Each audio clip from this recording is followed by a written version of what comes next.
il y a des méthodes, il y a des moyens pour réussir tous les jours, à trouver plus de temps, à se libérer plus de temps pour apprendre le japonais. Bienvenue dans Shinome, le podcast qui parle de l'apprentissage du japonais. Aujourd'hui, on va parler de 5 moyens de trouver plus de temps pour apprendre le japonais. Je sais que c'est quelque chose qui revient extrêmement souvent, c'est Obi, j'ai pas le temps d'apprendre le japonais, tu conseilles de faire au moins 2 heures par jour, mais je n'arrive pas à trouver 2 heures par jour. Et c'est vrai que selon moi, c'est là la plus grande difficulté de l'apprentissage du japonais, c'est qu'apprendre le japonais, ça ne demande pas une dizaine d'heures, ça ne demande pas une centaine d'heures, ça demande des milliers d'heures. Alors évidemment, on a le temps, on va pas faire des milliers d'heures en une année, on a plusieurs années pour atteindre ce quota de milliers d'heures. Choisit-il qu'il faut réussir à les atteindre et que c'est pas avec une demi-heure par jour qu'on va apprendre le japonais. La réalité, elle est là. Je sais que ça peut blesser certaines personnes, entre guillemets, que ça peut décevoir certaines personnes.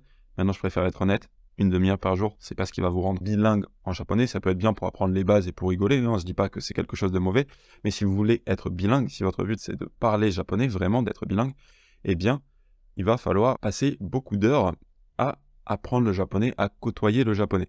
Du coup, il va falloir trouver du temps pour apprendre le japonais. Heureusement, il y a des méthodes, il y a des moyens pour réussir tous les jours, à trouver plus de temps, à se libérer plus de temps pour apprendre le japonais. Ici, je vais vous parler de 5 moyens pour réussir à vous construire plus de temps afin d'apprendre le japonais. Le plus puissant, ça sera le 5e, donc je le garde pour la fin, mais le premier déjà est super important. Le premier est également un des trucs qui fait toute la différence. Le premier, c'est se construire des habitudes. Les habitudes, les amis, c'est ultra puissant. Les habitudes, ça va vous permettre d'apprendre le japonais, si vous voulez, un petit peu de manière inconsciente. C'est votre corps, limite, c'est votre corps qui, tout seul, il va apprendre le japonais. En gros, si vous arrivez à construire l'habitude d'apprendre le japonais tous les jours à un certain moment, eh bien, vous savez que tous les jours, vous avez au moins ce minimum d'heures de japonais qui est dans la poche. Par exemple, vous arrivez tous les jours à vous construire l'habitude de bosser 1 heure de japonais, eh bien, tous les jours, vous allez avoir 1 heure de japonais sécurisé et le reste, on va dire, ça sera que du bonus. Donc, le plus important, ça va être de construire des habitudes. Pour moi, les habitudes les plus simples à construire, ça va être par exemple le matin. Le matin, vous vous réveillez et vous prenez l'habitude de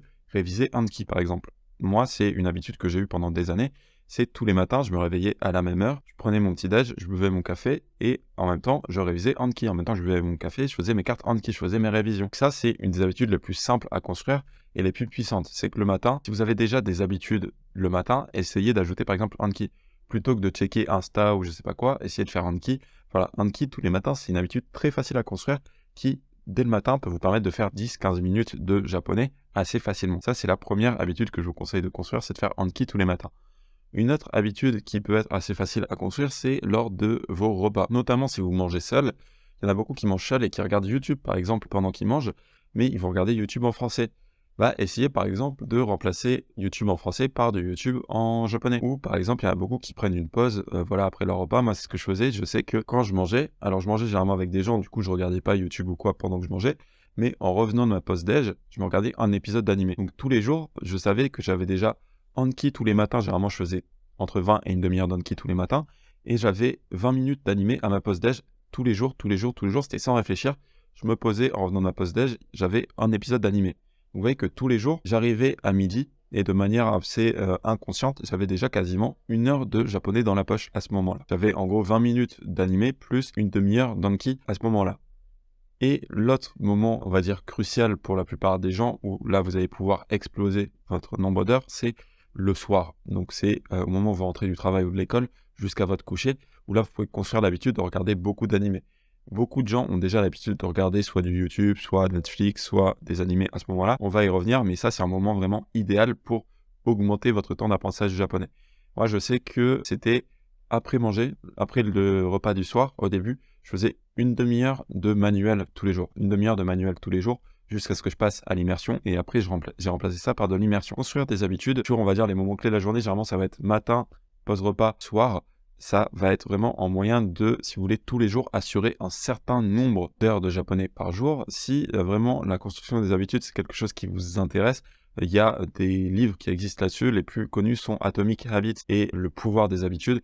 Voilà, ce sont 2 livres que je peux vous recommander si jamais vous avez jamais essayé de construire des habitudes. C'est vraiment très puissant. Moi, c'est vraiment quelque chose, j'estime une grande partie de ma compétence en japonais à l'heure actuelle grâce à ces habitudes.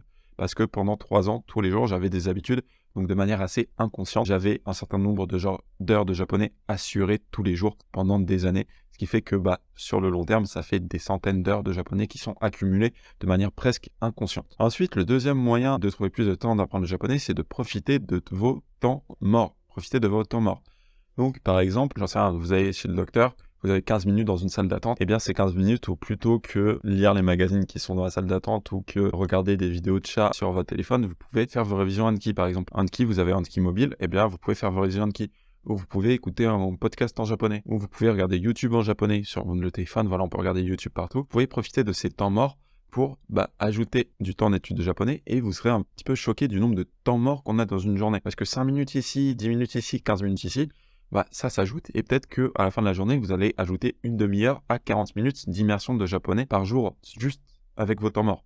C'est vraiment énorme. Donc profitez de ces temps morts pour ça, pour essayer d'apprendre le japonais. Et ça me permet justement de relier ça avec le troisième moyen, qui est d'exploiter l'immersion passive. L'immersion passive, c'est le fait de consommer du japonais sur les temps qui sont, on va dire, vous pouvez pas trop prêter toute votre attention au japonais, c'est-à-dire que vous pouvez pas peut-être regarder votre téléphone de manière vraiment concentrée, mais vous pouvez quand même avoir des écouteurs dans les oreilles. Donc l'exemple typique, ça va être quand vous vous rendez au travail.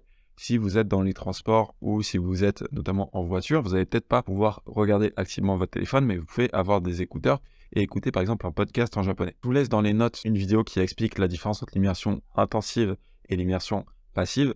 L'immersion passive, c'est vraiment quelque chose qui, notamment quand vous êtes débutant, peut vous aider à ajouter énormément d'heures de japonais tous les jours. Voilà.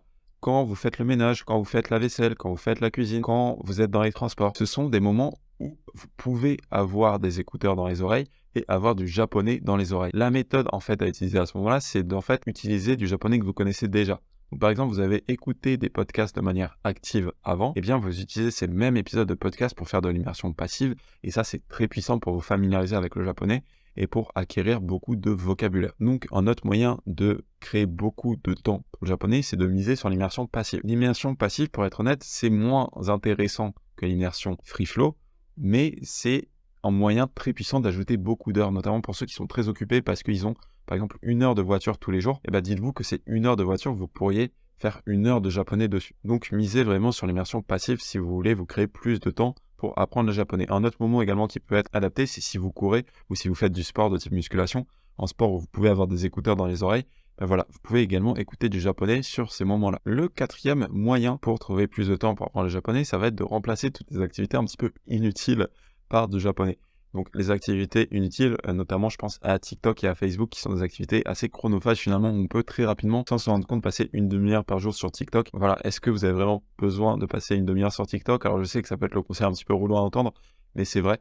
Et si vous arrivez à remplacer TikTok par... Alors soit, le moyen le plus simple en vrai, c'est que si vraiment vous voulez du TikTok, c'est de vous créer un compte TikTok où vous regardez que du contenu japonais. Comme ça, TikTok devient votre matériel d'immersion. Maintenant, pour être honnête, c'est pas le plus optimal pour apprendre le japonais TikTok. Je vous conseille plus de regarder YouTube à ce moment-là ou de regarder des animés directement, ce sera plus puissant. Mais voilà, la première étape, ça pourrait être de remplacer TikTok en français par TikTok en japonais. Ce serait déjà une grosse étape. Ensuite, c'est tout le temps où vous tuez le temps, trouver des activités en japonais à la place. C'est pas forcément réviser le japonais. C'est pas forcément, à la place d'être sur TikTok, faire des cours de japonais. Je sais que ça peut être un petit peu trop dur. Mais peut-être qu'à la place d'être sur TikTok, eh bien, vous pouvez regarder un vlog en japonais, par exemple. Ça reste quelque chose d'assez divertissant, mais au moins, vous serez en train d'étudier le japonais pendant ces temps-là. Et ça, pareil, c'est très rapidement une demi-heure de temps perdu qu'on peut remplacer très rapidement par du temps à apprendre le japonais. Et du coup, on arrive déjà au 5e moyen, qui est selon moi le moyen le plus puissant, moi qui est le moyen vraiment qui m'a permis de faire jusqu'à 4 heures de japonais par jour tous les jours, c'est de dédier certaines activités au japonais, de dédier certaines activités à l'immersion. En fait, moi, je me suis créé des règles où je me suis dit, dès que je veux consommer un média japonais, je suis obligé de le faire en japonais. Donc, je sais que si je voulais regarder un animé, je ne m'autorisais pas à le regarder avec les sous-titres français. J'étais obligé de le regarder avec les sous-titres japonais. Et ça fait que tout le temps où vous regardez des animés, donc c'est-à-dire que tout le temps où je regardais des animés, déjà, c'était du temps d'apprentissage du japonais. C'est-à-dire que si j'avais l'habitude de regarder 1 heure d'animé par jour, ça me faisait 1 heure de japonais en plus d'un coup, parce que je pouvais plus les regarder avec les sous-titres français. Et l'autre chose que je me suis fait, c'est que je me suis dit, ok, mes temps de détente, maintenant, ça va être du temps japonais. C'est-à-dire que pendant 3 ans, j'ai quasiment regardé aucun film en français. Alors, de temps en temps, j'allais au cinéma quand même, ou si jamais vraiment il y avait un film que je voulais absolument voir, je me l'autorisais. Mais de manière générale, tous les films que je regardais, c'était des films japonais. Toute la détente que je faisais, c'était des films japonais. Enfin, des films ou des animés japonais. Si je voulais, par exemple, aller sur YouTube, je m'autorisais quand même YouTube en français ou en anglais pour l'apprentissage, parce que c'est quand même important de, voilà, se former avec quelque chose que l'on comprend. Mais quand c'était du divertissement, je devais aller regarder quelque chose en japonais. Donc vraiment, quand j'étais mort de chez mort, je regardais YouTube quand même, je regardais du gaming sur YouTube, mais en japonais. Au lieu de regarder des chaînes de divertissement françaises, je regardais des chaînes de divertissement en japonais. Et ça fait que le temps où ça serait un peu presque perdu, ou ça serait du temps de détente. Alors selon moi, le temps de détente n'est jamais du temps perdu, parce que c'est important de se détendre. Mais plutôt que se détendre en français, essayez de vous détendre en japonais. Et ça va vous permettre d'ajouter énormément d'heures d'apprentissage tous les jours. Si vous jouez beaucoup aux jeux vidéo, alors les jeux vidéo sont selon moi pas l'idéal pour apprendre le japonais. Je vous conseillerais plutôt d'essayer de voir si vous ne pouvez pas remplacer les jeux vidéo par des animés, ça serait mieux. Mais dans l'absolu, où vous voulez vraiment jouer aux jeux vidéo, eh bien, passez vos jeux vidéo en japonais. Au début, ce sera un petit peu dur, mais justement, ça va vous forcer à côtoyer du japonais et ça sera toujours mieux que rien. Donc voilà, si vous voulez pas remplacer des activités, donc jeux vidéo, c'est pas optimal, donc plutôt, moi, ce que je vous conseillerais, voilà, c'est remplacer les jeux vidéo par YouTube ou animé. Si vous ne pouvez pas le faire, remplacez les jeux vidéo en français ou en anglais par des jeux vidéo en japonais, ça sera toujours ça de prix. Donc ça, c'est le moyen le plus puissant, selon moi, c'est de dédier certaines activités au japonais. Vous dire, votre détente, à partir de maintenant, ma détente, c'est en japonais. Et ça, forcément, tous les jours, si on est humain, on va passer plusieurs heures par jour à se détendre. Et ça peut être des heures qui partent dans le japonais. Donc je vous rappelle les 5 moyens pour trouver plus de temps pour apprendre le japonais. Premièrement, ça va être de construire des habitudes, notamment pour tout ce qui est études actives, c'est le plus puissant. Donc tous les jours à telle heure, je fais le manuel par exemple. Tous les jours à telle heure, je fais Anki. Ensuite, ça va être profiter de vos temps morts pour pouvoir ajouter un petit peu de temps de japonais. Donc, vos temps morts, vous pouvez faire Anki, donc soit faire des révisions, soit vous pouvez écouter des trucs assez légers comme des podcasts ou regarder des vidéos sur YouTube. Ensuite, exploiter l'immersion active, notamment pour ceux qui ont beaucoup de transport ou qui font beaucoup de tâches domestiques. C'est des tâches où vous pouvez avoir les écouteurs dans les oreilles en même temps que vous les faites et ça peut être beaucoup d'heures en plus d'immersion. Pour en apprendre plus sur l'immersion passive, je vous mets des ressources dans la description qui vous expliquent exactement comment faire. Ensuite, le 4e moyen, c'est de remplacer vos activités en française inutiles. Tout le temps un petit peu perdu, tout le temps que vous tuez sur TikTok, sur Insta, sur Facebook, est-ce que vous pouvez le remplacer par du temps à côtoyer le japonais? Le moyen le plus simple, c'est de le remplacer dans un premier temps par du Insta ou du Facebook japonais. Dans un second temps, l'idéal, ça serait de le remplacer par du contenu un petit peu plus qualitatif, notamment je pense à du YouTube, à des podcasts ou à des épisodes d'animé ou de drama, voire du Netflix en japonais, ça peut très bien marcher. Voilà, tout le temps que vous perdez, entre guillemets, le remplacer par du japonais. Et enfin, le dernier point, ça serait de dédier certaines activités au japonais, de dédier votre divertissement au japonais. Votre divertissement que vous passez solo, donc je vous dis pas d'arrêter de voir vos amis, je pense que c'est important d'avoir des amis en tant qu'humain, mais le temps que vous passez seul, le temps que vous passez d'habitude sur Netflix à regarder des séries en français ou en anglais, eh bien passez-les sur Netflix à regarder des séries en japonais. Le temps que vous passiez à regarder des animés avec les sous-titres français, passez-les à regarder des animés avec les sous-titres japonais ou sans sous-titres du tout. Ce sera du temps beaucoup plus qualitatif et c'est là où vous allez pouvoir accumuler énormément d'heures pour apprendre le japonais. L'épisode du jour était un petit peu plus court les amis, j'espère qu'il vous a plu. Sur ce, je vous dis à la prochaine. Tchuss!